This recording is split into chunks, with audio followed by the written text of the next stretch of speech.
I'm here with Kahn of the Parlotones. Kahn, right? That's how you say it. The Parlotones. First of all, what is a parlotone? It is, well, I'll give you all the stories we've told people over the years, because that's obviously it's a very common question. I'm sure. So we used to tell people, and for a very long time they believed us, that it was the beep that you hear before you leave a message on a cell phone. So we told people that's called a parlotone. Leave a message at the parlotone.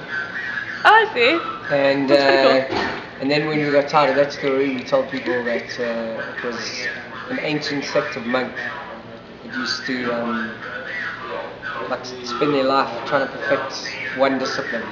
So that either be archery or basket weaving, and the sect of monk is called Parlotones.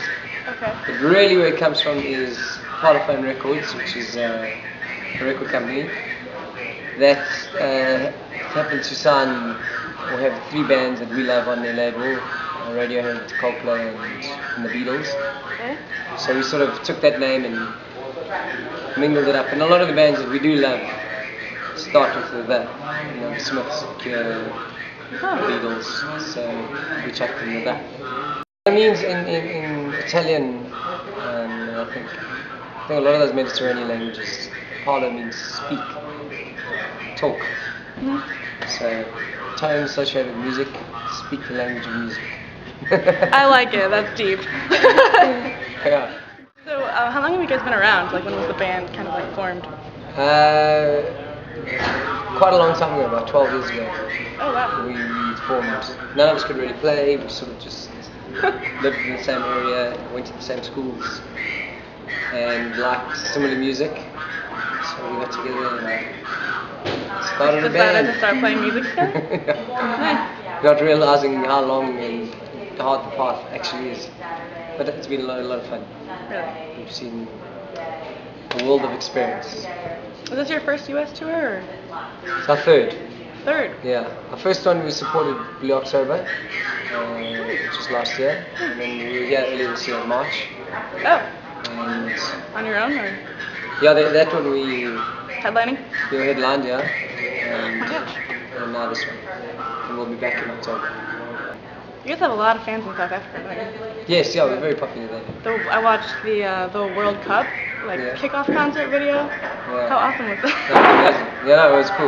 Yeah. How many people were there? Do you know? Well, in the stadium, maybe 50,000, roughly there. Yeah. No, that was fantastic. I mean, that's awesome.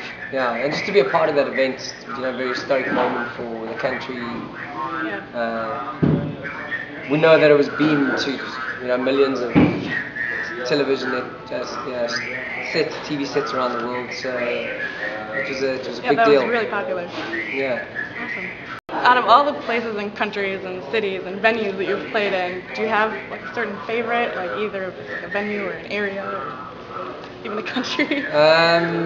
So the two best venues that we've played are back home, outdoor venues, and they're very picturesque.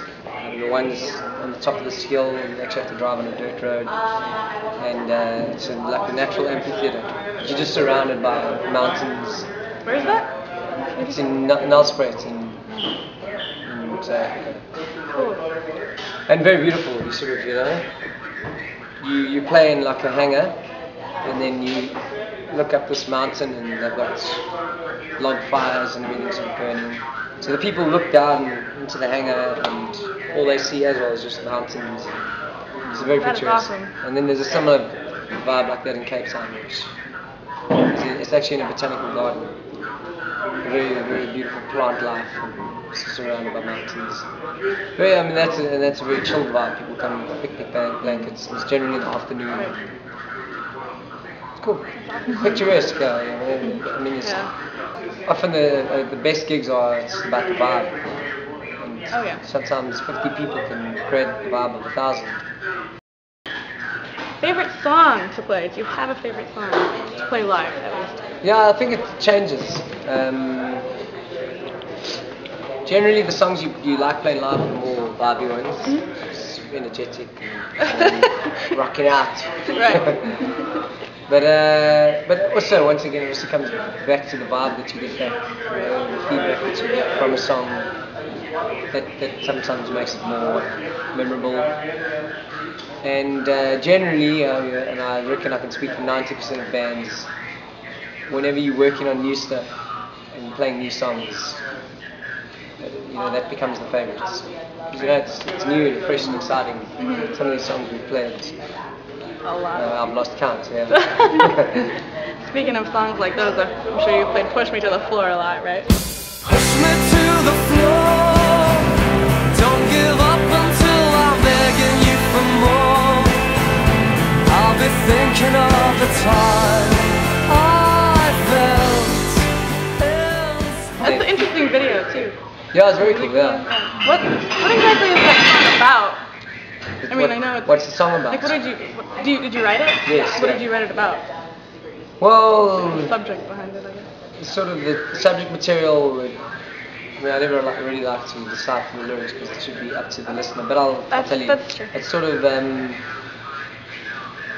quite a cynical take on a relationship that, after time, kind of loses its passion, and it's really...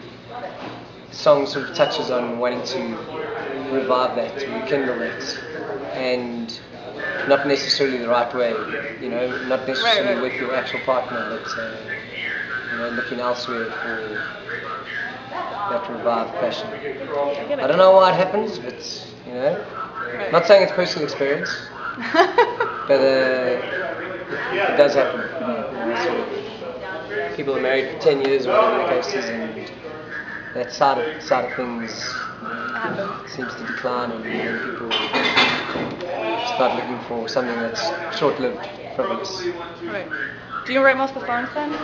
Yes. Yeah. Has anyone ever compared you to any other sort of lead singer or band or anything, like your sound?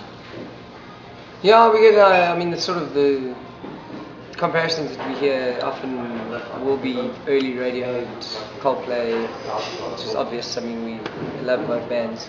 A lot of people now compare us to the Killers.